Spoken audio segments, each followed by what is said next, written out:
atau periode keempat yang beranggotakan saya sendiri, Muhammad Ekmal Putam, lalu ada Cipto Isana Giraldo, Nur Cahya Fajar Triantono, Satya Ananda, dan juga Farel Arya Satya. Pertama saya akan menjelaskan unsur periode keempat atau unsur transisi yang terdiri dari skandium, titanium, vanadium, krom, mangan, besi, kobalt, nikel, tembaga, dan juga seng. Untuk skandium dia tulisan singkatannya SC, untuk titanium TI, vanadium V, krom itu CR, mangan MN, besi FE, kobalt dia CO, nikel NI, tembaga CU, dan juga seng ZN. Unsur transisi ini mempunyai sifat khas yang membedakan dia dari golongan utama. Yang pertama, dia bersifat logam.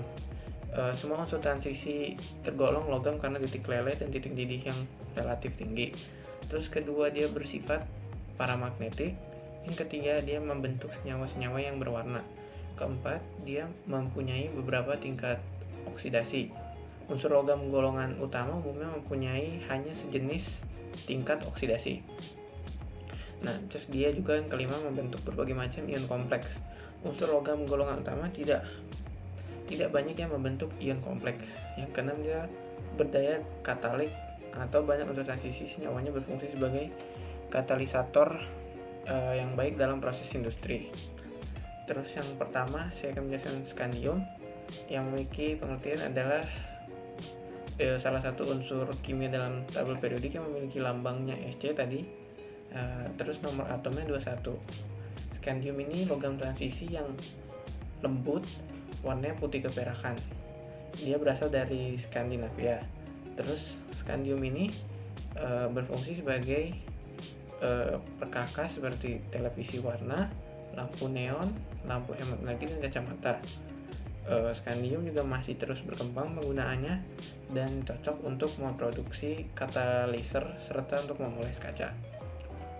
Yang kedua ada titanium. Titanium tadi simbol Ti ya, dan nomor atomnya dia 22. Dia logam transisi ringan, kuat, berkilau, tahan korosi. Terus dia juga termasuk tahan terhadap air laut dan juga klorin. Terus dia fungsinya biasanya ada di bidang militer. Bidang militer sebagai peralatan perang, biasa buat tank atau untuk pesawat ruang angkasa karena dia kekuatannya yang lumayan bagus. Terus dia di bidang kedokteran sebagai bahan implan gigi, penyambung tulang, pengganti tulang tengkorak, dan struktur penahan katup jantung. Terus yang ketiga adalah vanadium.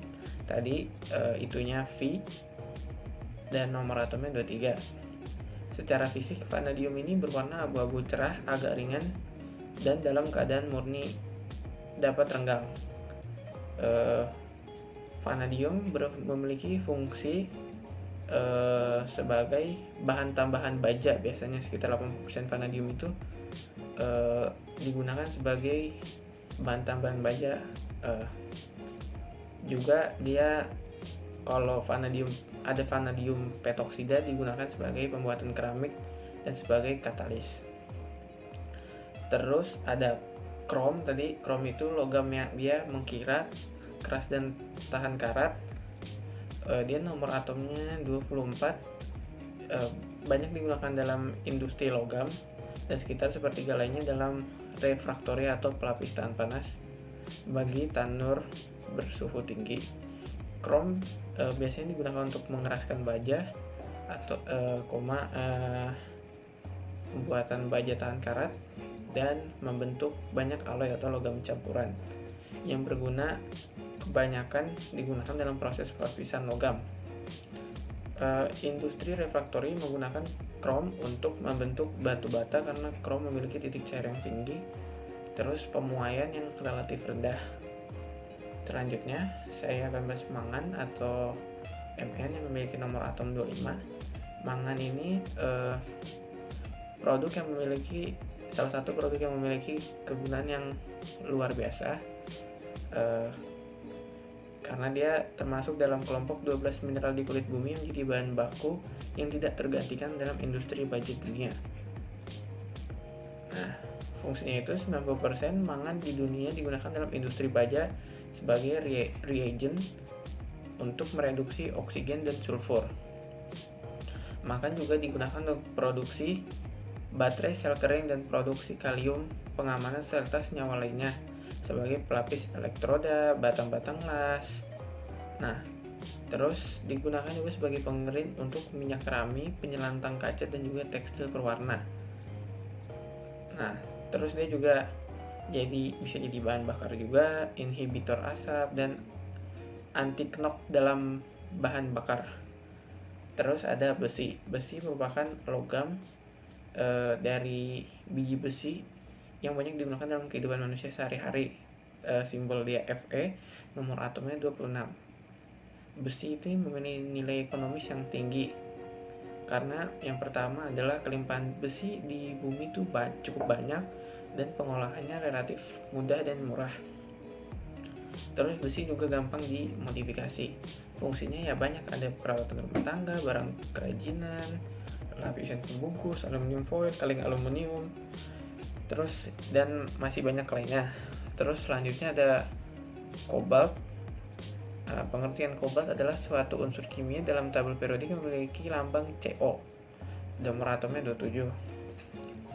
Biasanya elemen ini ditemukan dalam bentuk campuran di alam, jadi harus dipisahin dulu gitu. Terus elemen bebasnya diproduksi dari peleburan, jadi pakai peleburan reduktif. Nah, dia baru bisa. Nah, fungsi kobalt ini biasa dicampur dengan besi, dengan nikel atau logam lainnya untuk membuat alloy dengan kekuatan magnet yang cukup bagus untuk berbagai keperluan. Kobalt juga digunakan sebagai baja magnet dan tahan karat. Garam kobalt juga digunakan untuk menghasilkan warna biru yang permanen pada porselen, kaca, pot, keramik, dan lapisan email gigi.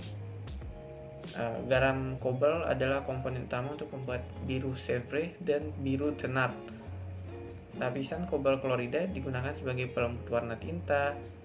Nah, kobalt ini biasa digunakan secara hati-hati dalam bentuk klorida, sulfat, asetat, nitrat karena efektif dalam memperbaiki penyakit kekurangan mineral tertentu pada binatang.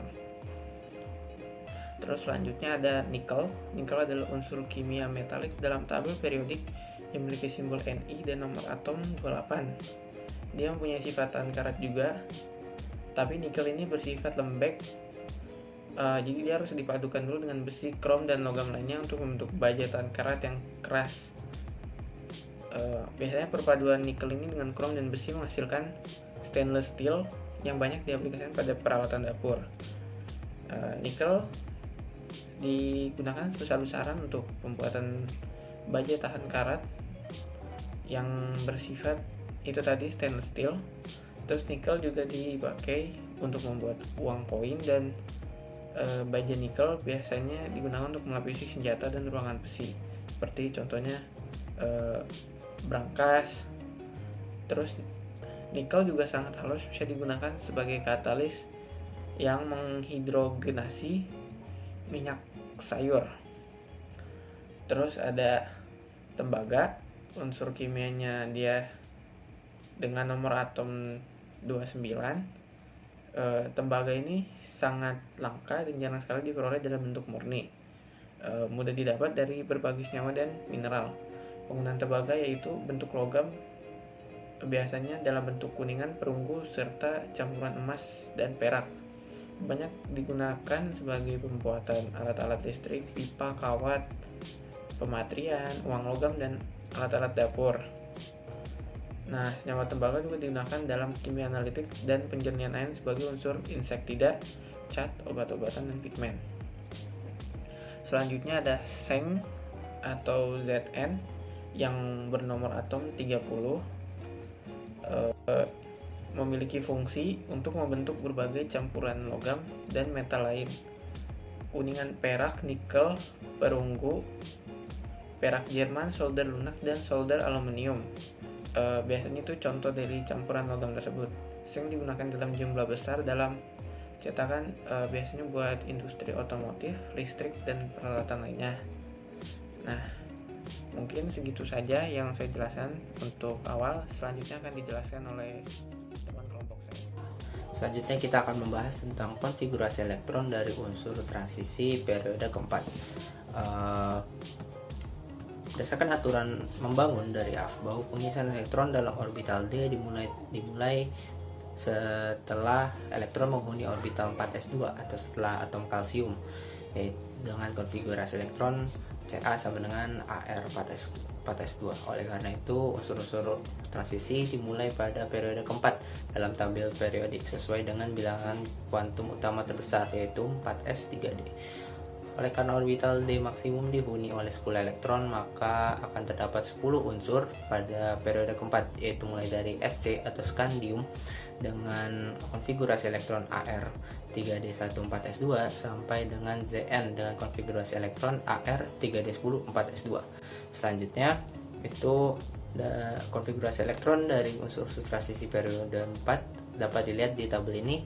Ya, perlu diketahui bahwa Ar itu berarti 1s2, 2s2, 2p6, 3s2 dan 3p6. Yang pertama itu ada golongan 3b yaitu Sc atau scandium dengan nomor atom 21 dan konfigurasi elektron Ar 4s2 3d1 dan diagram orbital seperti pada tabel. Selanjutnya ada golongan 4b yaitu Ti atau titanium dengan nomor atom 22 dan konfigurasi elektron Ar 4s2 3d2. Selanjutnya ada golongan 5b yaitu V atau vanadium dengan nomor atom 23 dan konfigurasi elektron Ar 4s2 3d3. Selanjutnya ada golongan 6b yaitu Cr atau krom dengan nomor atom 24 dan konfigurasi elektron 4s1 3d5. Selanjutnya ada golongan 7b yaitu mangan atau Mn dengan nomor atom 25 dan konfigurasi elektronnya Ar4s2 3d5. Selanjutnya ada golongan 8b yaitu Fe atau ferrum atau bisa dibilang dengan besi. Nomor atomnya adalah 26 dengan konfigurasi elektronnya adalah Ar4s2 3d6. Selanjutnya ada kobalt atau Co dengan yang termasuk dalam golongan 8b juga dengan nomor atom 27 dan konfigurasi elektronnya adalah Ar4s2 3d7. Selanjutnya ada nikel dengan yang termasuk dalam golongan yang sama yaitu 8b dengan nomor atom 28 dan konfigurasinya adalah Ar4s2 3d8. Selanjutnya ada golongan 1b yaitu tembaga atau Cu, nomor atomnya yaitu 29 dan konfigurasi elektronnya adalah Ar4s1 3d10. Dan yang terakhir itu ada seng yaitu Zn dengan nomor atom 30 dan konfigurasi elektronnya adalah Ar4s2 3d10. Selanjutnya yaitu ada penyimpangan Cr dan Cu terhadap aturan Aufbau dan aturan Hund. Di kedua unsur berikut ada sebuah penyimpangan dari pengisian elektron menurut aturan Aufbau. Yang pertama itu adalah atom Cr.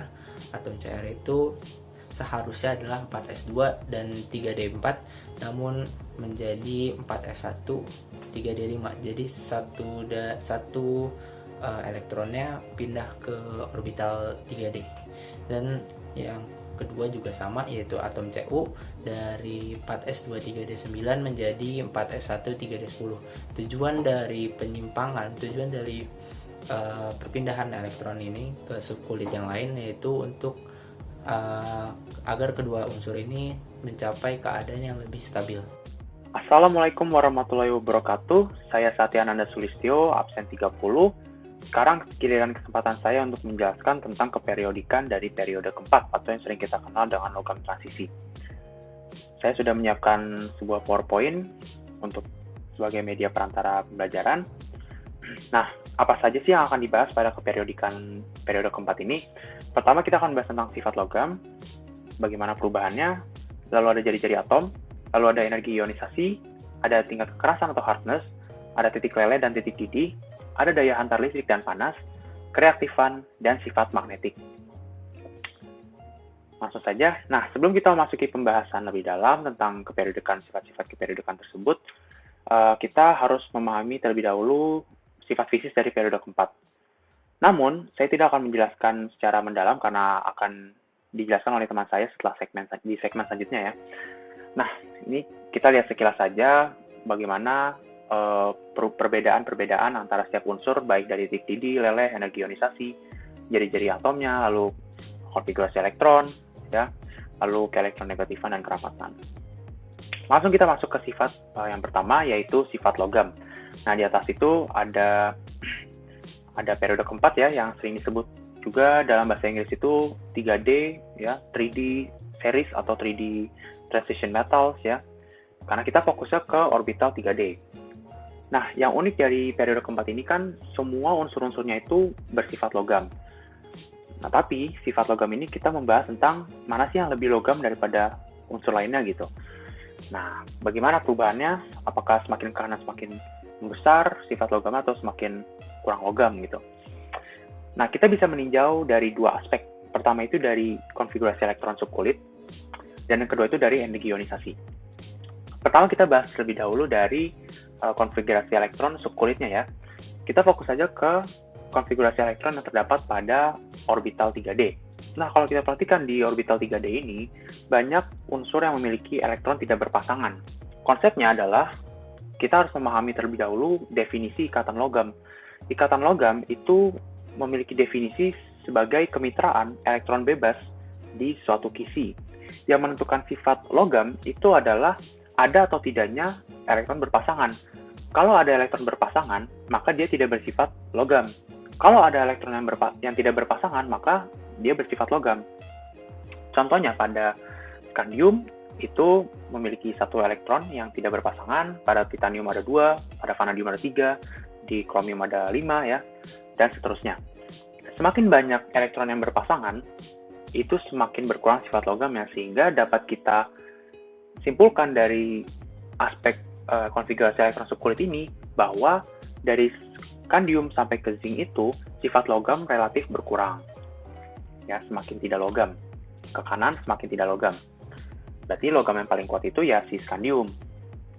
Sekarang kita bahas dari aspek kedua, kita tinjau dari aspek kedua yaitu energi ionisasi. Tapi kita harus paham dulu nih energi ionisasi itu apa artinya. Nah, energi ionisasi itu adalah energi yang dibutuhkan untuk melepas satu elektron pada kulit terluar. Nah, di sini ada sebuah grafik yang menunjukkan energi ionisasi pada periode keempat. Dari kita fokus saja ke skandium sampai ke zinc ya. Skandium itu yang di angkanya 21. Nah, kalau kita lihat energi ionisasi dari skandium ke zinc itu relatif bertambah, semakin besar. Nah, ada satu ciri yang dimiliki oleh ikatan logam yang sangat mudah dikenali, sangat khas cirinya, yaitu dia bermuatan positif atau ion positif ya. Sehingga logikanya begini. Untuk membentuk ion positif, kita harus dapat melepas elektron. Kalau misalkan semakin susah untuk melepas elektron, maka semakin susah juga untuk membentuk ion positif. Sedangkan logam itu terbentuk dari ion positif. Nah, berarti semakin besar energi ionisasi, semakin susah melepas elektron, dan semakin susah juga untuk membentuk ion positif, sehingga tidak terbentuk logam. Nah, tetapi, kan kita tahu nih, bahwa semua unsur yang ada di periode 4 itu logam semua. Kalau kita perhatikan, mereka ini memiliki persamaan, yaitu energi ionisasi yang relatif rendah di bawah atau kurang dari 1000 kJ per mol. Energi ionisasi di bawah 1000 kJ per mol ini dianggap rendah dan mudah untuk melepas elektron. Tapi, kita kan sedang membahas tentang mana sih yang lebih bersifat logam, mana yang kurang bersifat logam. Nah, kalau misalnya kita membahas itu, ya kita bisa menyimpulkan bahwa skandium itu yang memiliki energi ionisasi paling rendah, otomatis dia paling mudah untuk melepas elektron, paling mudah untuk membentuk ion positif, sehingga dialah yang memiliki sifat logam terbesar, paling logam. Dan yang paling terbesar itu di zinc, dia ini yang bersifat tidak begitu logam. Selanjutnya kita akan membahas tentang jari-jari atom. Nah, jari-jari atom ini sama kita bisa lihat dari konfigurasi elektronnya. Nah, konsep termudah memahami jari-jari atom itu kita melihat kulit terdalam, yaitu kulit yang atau orbital yang terdekat dengan pusat atom atau inti atom. Nah, pada 3D, antara 3D dan 4S, itu kan yang paling dekat dengan pusat atom itu kan 3D, sehingga kita fokus ke situ saja. Contohnya pada skandium, itu memiliki 1, pada titanium memiliki 2, dan kalau kita lihat di grafik sebelah kiri, itu menurun. Kenapa? Karena begini, ketika semakin banyak elektron bertambah pada kulit yang terdalam, pada kasus ini ya 3D, maka akan semakin besar juga gaya tarik-menarik antara kulit tersebut dengan pusat atom, sehingga mengerut dan jari-jari atom semakin mengecil. Ibaratnya seperti kita menarik suatu benda, otomatis benda tersebut jaraknya berkurang dan kita akan semakin dekat. Nah, itu analoginya seperti itu. Nah, sehingga dapat kita simpulkan dari scandium sampai ke nikel itu relatif menurun. Tapi dari nikel ke zinc itu bertambah ya. Nah, ada satu hal lagi yang menarik dari periode keempat ini, yaitu jari-jari mulai dari kromium sampai dengan kobalt itu memiliki jari-jari yang hampir sama. Ya, 1,27, 1,25, 1,26, 1,25 yang terlihat dari grafiknya itu ya. Jadi kesimpulannya, jari-jari atom ini dia itu mengecil karena bertambahnya elektron pada kulit terdalam yang paling dekat dengan inti atom, ya, subkulit terdalam. Namun dia menaik lagi dari nikel sampai ke zinc itu dia menaik lagi, bertambah lagi jari-jarinya. Selanjutnya kita masuk ke energi ionisasi. Tadi sudah saya jelaskan bahwa energi ionisasi itu adalah energi yang dibutuhkan untuk satu elektron keluar dari kulit terluarnya ya, untuk melepas satu elektron. Dan seperti yang tadi saya bilang, energi ionisasi ini dari scandium sampai ke zinc itu relatif bertambah. Namun ada beberapa fluktuasi, seperti contohnya di titanium ke vanadium itu berkurang. Lalu dari kobalt ke nikel itu berkurang. Namun sisanya bertambah ya. Nah, seperti yang sudah saya sampaikan tadi di materi sifat logam, energi ionisasi ini dapat kita amati untuk mengetahui apabila suatu unsur itu membentuk ion positif atau tidak. Karena ion positif itu menentukan sifat logam. Selanjutnya adalah kekerasan. Nah, kekerasan ini menggunakan, atau yang sering disebut dengan hardness ya, sebelumnya, itu menggunakan satuan Mohs. Ya, kenapa disebut Mohs? Karena ditemukan oleh seorang ahli geologis dari Jerman yang bernama Friedrich Mohs pada tahun 1822. Kekerasan atau hardness ini menentukan kuat atau tidaknya ikatan antara atom, strength between bonds, pada suatu kristal, dan berkaitan dengan sifat logam. Berkaitannya gimana? Berkaitannya dengan begini, semakin kuat ikatan logam, maka kekerasan juga semakin besar ya, semakin ikatan antara atomnya pada satu kristal itu semakin kuat gitu, berkaitan dengan ikatan logam. Nah, di sini pada tabel sifat fisis kita bisa melihat kekerasan dalam satuan Mohs itu relatif sebenarnya sih awalnya dari scandium ke kromium itu kan meningkat ya, scandium itu tidak memiliki kekerasan ya. Lalu titanium 6, vanadium 7, kromium 8,5. Nah, tapi dari kromium sampai ke zinc itu mulai menurun ya, sampai ke zinc itu 2,5. Sehingga seperti konsep logam tadi kan, logam itu relatif sifatnya menurun, semakin tidak logam. Nah, sama seperti ini, kekerasan juga semakin tidak keras ya, semakin tidak kuat ikatan antara atom pada suatu kristalnya, begitu. Selanjutnya kita akan membahas tentang titik didih dan titik leleh. Nah, sebelum kita membahas tentang grafik yang saya tampilkan ini, kita harus mengetahui terlebih dahulu perbedaan titik didih atau boiling point dan titik leleh atau melting point. Perbedaannya apa? Nah, perbedaannya itu adalah jenis zatnya. Kalau titik didih atau boiling point itu zatnya itu yang berubah, itu adalah kalau titik didih atau boiling point itu adalah suatu suhu atau suatu temperatur yang diperlukan untuk mengubah zat cair menjadi bentuk gasnya ya. Sedangkan titik leleh itu temperatur atau suhu yang dibutuhkan untuk mengubah zat padat menjadi zat cair dalam keadaan equilibrium atau keadaan seimbangnya ya. Nah, di sini kita bisa melihat bahwa untuk boiling point atau titik didih itu dari scandium sampai ke vanadium itu meningkat. Namun dia menurun dari vanadium ke mangan itu menurun, lalu naik lagi dari mangan ke ferum, dan mulailah dari ferum ke zinc itu menurun. Sedangkan untuk titik leleh atau melting point-nya yang garis berwarna biru, dari scandium sampai ke kromium itu meningkat, lalu dari kromium ke mangan menurun, mangan ke kobalt itu meningkat, lalu dari kobalt ke zinc itu menurun lagi. Selanjutnya kita akan membahas tentang daya hantar listrik dan panas. Tentu saja unsur periode 4 ini memiliki daya hantar panas dan listrik ya. Kenapa? Karena mereka ini semua bersifat logam. Kenapa bersifat logam? Ya karena logam itu kan konduktor. Jadi untuk daya hantar listrik dan panas pada unsur-unsur pada periode keempat itu relatif bertambah dari scandium ke zinc. daya hantar listrik dan panas itu pada logam dipengaruhi oleh muatan intinya. Selanjutnya, kita akan membahas tentang materi yang agak familiar nih, ya, reaktifan. Kita sudah pelajari di kelas 12 di sel elektrokimia. Jadi, reaktifan itu kita bisa tinjau dari besarnya potensial reduksi standar atau yang sering kita kenal dengan E0. Reaktifan ini pada umumnya itu menunjukkan apakah suatu unsur ini mudah teroksidasi atau tidak. Ya, kalau misalkan E0-nya negatif, bernilai negatif, maka mudah teroksidasi.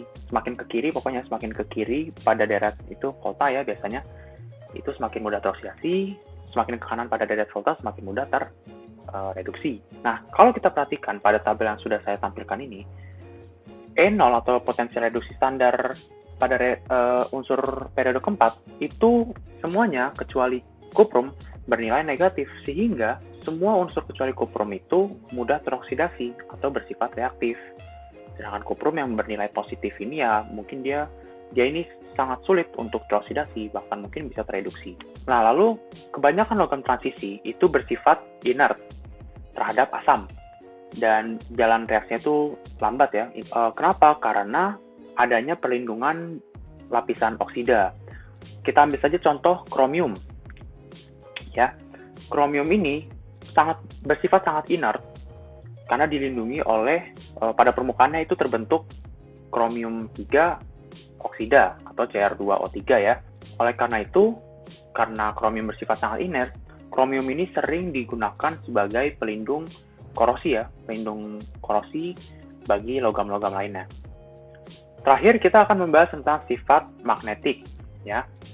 Bisa nggak nih unsur-unsur periode keempat menarik magnet? Bisa atau tidak? Nah, pemahaman sifat magnetik ini gampang. Kita hanya perlu memperhatikan konfigurasi elektron pada subkulit. Dan ini sama halnya dengan sifat logam. Samanya bagaimana? Samanya adalah kita perhatikan apakah di orbital-orbital subkulit itu, pada subkulit ini terdapat elektron yang tidak berpasangan. Nah, kalau ada elektron yang tidak berpasangan, maka dia bersifat paramagnetik atau dapat menarik magnet, ya, bersifat magnetik. Nah, kalau kita perhatikan kan di semua unsur dari skandium sampai kuprum kecuali zinc ya, itu memiliki elektron yang tidak berpasangan. Ada elektron yang tidak berpasangan seperti di skandium ya di kotak pertama pada subkulit 3D ya, pada kuprum di 4s, di orbital 4s terdapat elektron yang tidak berpasangan. Sehingga dari skandium sampai kuprum ini mereka bersifat paramagnetik. Nah, berarti dapat disimpulkan bahwa semua unsur pada periode keempat ini bersifat paramagnetik kecuali Zn. Kenapa? Karena Zn itu tidak ada elektron yang tidak berpasangan, semuanya serba berpasangan. Nah, Zn ini lawannya paramagnetik atau yang kita kenal dengan diamagnetik, tidak dapat menarik magnet. Gitu. Berarti yang dapat kita simpulkan, sama hal seperti sifat logam, sifat magnetik pada unsur periode keempat itu semakin berkurang. Mungkin sekian yang bisa saya sampaikan tentang keperiodikan unsur periode keempat. Apabila ada kekurangan, mohon maaf sebesar-besarnya. Terima kasih. Wassalamualaikum warahmatullahi wabarakatuh.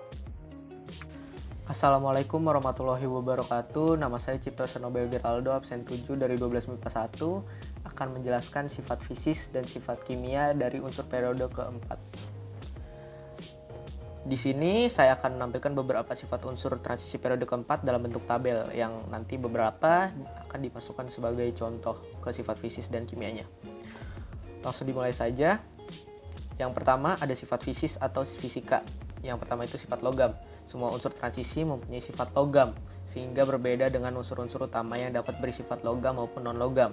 Sifat itu disebabkan semua unsur transisi memiliki energi ionisasi yang rendah, yaitu kurang dari 1000 kJ per mol, sehingga mudah membentuk ion positif dan keelektronegatifannya rendah, yaitu kurang dari 2. Ditinjau dari konfigurasi elektronnya, hal ini terjadi karena unsur transisi memiliki lebih banyak elektron tidak berpasangan.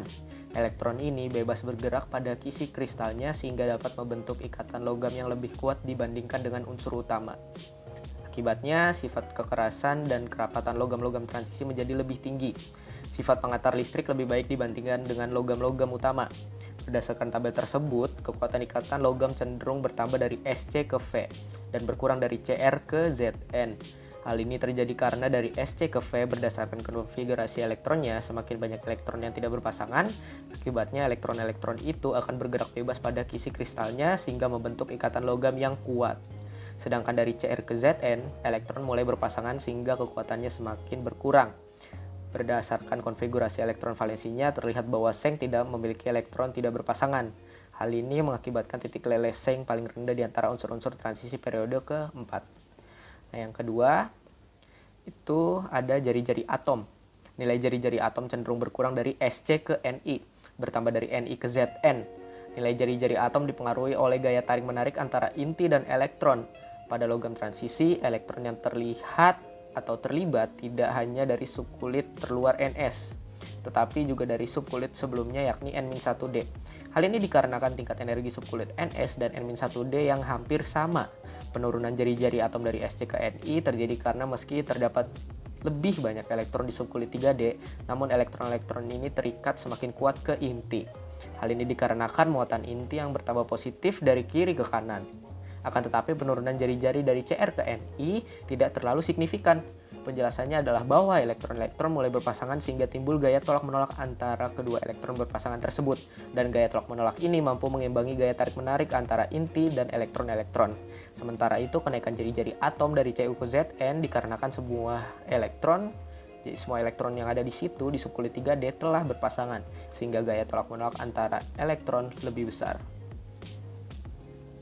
Yang ketiga, energi ionisasi. Energi ionisasi cenderung bertambah dari Sc ke Zn walaupun terjadi sedikit fluktuatif. Namun secara umum, ionisasi energi meningkat dari Sc ke Zn. Hal ini terjadi karena dalam upaya mencapai konfigurasi gas mulia, logam transisi akan melepas elektron-elektron di subkulit S dan D-nya. Karena jumlah elektron di subkulit D yang tergolong banyak, maka dibutuhkan energi yang lebih besar untuk melepas elektron-elektron tersebut. Sehingga kecenderungan nilai energi ionisasinya secara umum bertambah dari Sc ke Zn. Nah, yang keempat, kekerasan berkurang dari Cr ke Zn. Nilai kekerasan dari Cr ke Zn berkurang dapat dijelaskan dari kekuatan ikatan logam. Semakin banyak elektron yang tidak berpasangan dalam orbital, semakin kuat pula ikatan logamnya. Jadi, semakin ke kanan kekuatan ikatan logam semakin berkurang karena elektron cenderung berpasangan. Yang kelima, titik leleh dan titik didih bertambah dari Sc ke V dan kemudian secara umum berkurang dari V ke Zn. Kecenderungan nilai titik leleh dan titik didih menunjukkan kekuatan ikatan logam yang meningkat dari Sc dan V, dan kemudian berkurang dari V ke Zn. Dan yang terakhir, yang keenam, daya hantar listrik dan panas secara umum bertambah dari Sc ke Zn. Daya hantar listrik dan panas pada logam dipengaruhi oleh muatan inti dan jumlah elektron valensi yang dapat bergerak bebas. Secara umum, logam transisi memiliki daya hantar listrik dan panas yang semakin baik dari Sc ke Zn. Hal ini dikarenakan jumlah elektron-elektron valensinya dapat bergerak bebas, bertambah dari Sc ke Zn. Masuk ke sifat kimia, yang pertama ada kereaktifan. Kereaktifan unsur-unsur transisi periode keempat ditunjukkan dari nilai potensial reduksi standar pada tabel berikut. Itu dilambangkan dengan E⁻0, itu satuannya volt. Dari tabel terlihat secara umum, di sini ada tabel, saya tampilkan tabel. Nilai potensial reduksi standar bersifat negatif atau bernilai negatif. Hal ini berarti unsur-unsur transisi ini mudah teroksidasi. Jadi dia mudah teroksidasi ya. Berarti bersifat reaktif. Namun kecenderungan ini secara umum berkurang dari kiri ke kanan karena nilai potensial reduksi standar yang bertambah besar. Sehingga kereaktifan cenderung semakin berkurang atau rendah. Pengecualian adalah Cu yang memiliki nilai potensial reduksi standar positif yang menunjukkan Cu tidak mudah teroksidasi. Kebanyakan logam transisi bersifat inert terhadap asam atau bereaksi lambat karena adanya lapisan oksida pelindung. Salah satu kasusnya adalah kromium. Unsur ini secara kimia sangat inert karena pada permukaannya berbentuk kromium 3 oksida atau yang dapat disebut dengan Cr2O3. Akibatnya kromium bisa digunakan sebagai pelindung dan pelapis non-korosif pada logam lain. Yang kedua, ion kompleks. Semua unsur transisi dapat membentuk ion kompleks, yaitu suatu struktur di mana kation logam dikelilingi oleh dua atau lebih anion atau molekul netral yang disebut dengan ligan. Antara ion pusat dengan ligan terjadi ikatan kovalen koordinasi, di mana ligan berfungsi sebagai basa Lewis atau penyedia pasangan elektron. Di sini saya berikan 3 contoh, yaitu CuH242+, FeCN64-, dan CrNH34Cl2+. Senyawa unsur transisi umumnya berwarna, Hal ini disebabkan perpindahan elektron yang terjadi pada pengisian subkulit D dengan pengabsorpsi sinar tampak. Akan tetapi senyawa Sc dan Zn tidak berwarna. Nah, yang ketiga sekaligus yang terakhir adalah magnetik. Setiap atom dan molekul mempunyai sifat magnetik, yaitu paramagnetik, di mana atom, molekul, atau ion sedikit dapat ditarik oleh medan magnet karena ada elektron yang tidak berpasangan pada orbitalnya dan dia magnetik. Di mana atom, molekul, atau ion dapat ditolak oleh medan magnet karena seluruh elektronnya pada orbitnya tersebut berpasangan. Sedangkan pada umumnya unsur-unsur transisi bersifat paramagnetik karena mempunyai elektron yang tidak berpasangan pada orbital-orbital D-nya. Sifat paramagnetik ini akan semakin kuat jika jumlah elektron yang tidak berpasangan pada orbitalnya semakin banyak. Logam Sc, Ti, V, Cr, dan Mn bersifat paramagnetik, sedangkan Cu dan Zn bersifat diamagnetik. Untuk Fe, Co, dan Ni bersifat ferromagnetik, yaitu kondisi yang sama dengan paramagnetik, hanya saja dalam keadaan padat. Sekian dari saya, kurang lebihnya mohon maaf. Saya Cipto Esano Geraldo, pamit undur diri. Selanjutnya akan dijelaskan oleh anggota kelompok kami. Terima kasih. Hai, kali ini saya akan menjelaskan mengenai kelimpahan di alam dan kegunaan dari unsur periode 4 logam transisi. Yang pertama, ada unsur skandium atau disingkat Sc. Skandium ini terutama terdapat pada mineral torfetil, wikit, biji Sn, dan tungsten. Kelimpahan skandium maksud saya, di kulit bumi sekitar 0,0025%. Di dalam skandium ini terdapat hanya sedikit bersama dengan unsur-unsur lantanida. Kandungan unsur ini dalam mineral hanya berkisar 5-30 ppm dan sangat sulit dipisahkan dari mineralnya. Akibatnya produksi skandium ini hanya dalam satuan gram atau kilogram, tidak sampai ton. Oleh karena itu harganya makanya sangat mahal dan jarang sekali ditemukan dan jarang digunakan. Kemudian kegunaannya itu dapat digunakan sebagai komponen pada lampu berintensitas tinggi. Selain itu, skandium juga dapat menghasilkan larutan asam pada proses hidrolisis SC H2O6-13 dan membentuk senyawa Na3CF6 yang mirip kriolit atau Na3AlF6. Skandium juga dimanfaatkan sebagai bahan pembentuk gelatin hidroksida yang bersifat amfoter. Logam skandium ini dibuat dengan elektrolisis cairan SCl3 yang dicampurkan dengan klorida lain. Untuk titanium ini merupakan unsur peringkat ke-10 terbanyak di kerak bumi, yakni Ti biasanya terdapat dalam bentuk mineral wurtle dan atau ilmenite. Kelimpahan titanium di kulit bumi cukup banyak, sekitar 0,6%, dan merupakan logam ke-9 terbanyak. Selain rutil dan ilmenite, mineral yang mengandung titanium yaitu perovskit dan titanit. Kegunaannya yaitu karena densitasnya titanium terendah dan kekuatan strukturnya tinggi pada suhu tinggi dan tahan terhadap korosi atau karat, titanium itu banyak digunakan dalam industri pesawat terbang, mesin turbin, dan peralatan kelautan. Kemudian titanium juga dimanfaatkan untuk membuat pemutih dan pengkilap kertas, pigmen putih dalam cat, keramik, kosmetik, kaca, plastik, dan bahan-bahan lain yang digunakan dalam industri kimia karena bersifat amfoter, inert, putih cerah, tidak cembus cahaya, dan tidak beracun atau non-toksik. Kemudian unsurnya selanjutnya ada vanadium atau disingkat V. Vanadium ini terdapat pada mineral patronit, vanaditit, dan kamotit. Vanadium di kulit bumi itu terdapat sekitar 0,02%. Meskipun sedikit, vanadium ini tersebar luas di alam. Sekitar 80% produksi vanadium digunakan untuk pembuatan baja.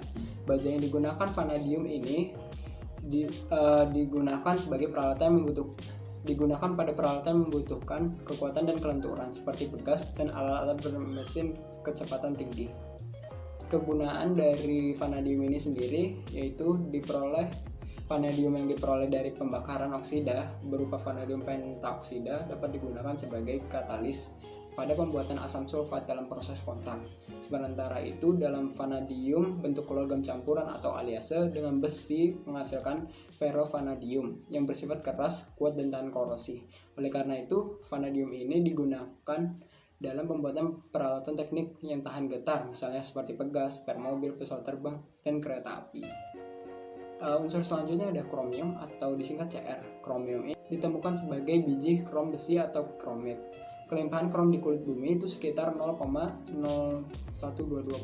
Meskipun demikian, krom itu banyak digunakan dalam industri logam berat, logam karena merupakan komponen paling penting. Dalam krom reaktif maksud saya, terhadap oksigen dan membentuk oksida yang berupa lapisan tipis di permukaan logam. Lapisan tersebut melindungi logam dan oksidasi lebih lanjut. Nah, kegunaan dari krom ini itu biasanya digunakan untuk mengeraskan baja yang tahan karat. Kemudian secara electroplating digunakan dan membentuk banyak logam campuran. Krom juga digunakan untuk sebagai katalis dan untuk pewarna gelas. Salah satunya itu senyawa krom yang terkenal keindahannya yaitu zamrud atau emerald. Batu permata ini terbentuk dari sebagian ion aluminium dalam mineral beryl diganti oleh ion kromium 3. Kemudian unsur selanjutnya ada mangan atau Mn. Biji mangan yang terutama adalah pirolusit. Mangan ini terdapat di dalam di alam jumlahnya sangat melimpah. Selain dalam bentuk mineral pirolusit, mangan juga terdapat di alam dalam bentuk spat mangan yaitu MnO3 dan manganit Mn2O3H2O. Potensi mangan di Indonesia itu terdapat di Pulau Sumatera, Pulau Riau, Pulau Jawa, dan lain-lain.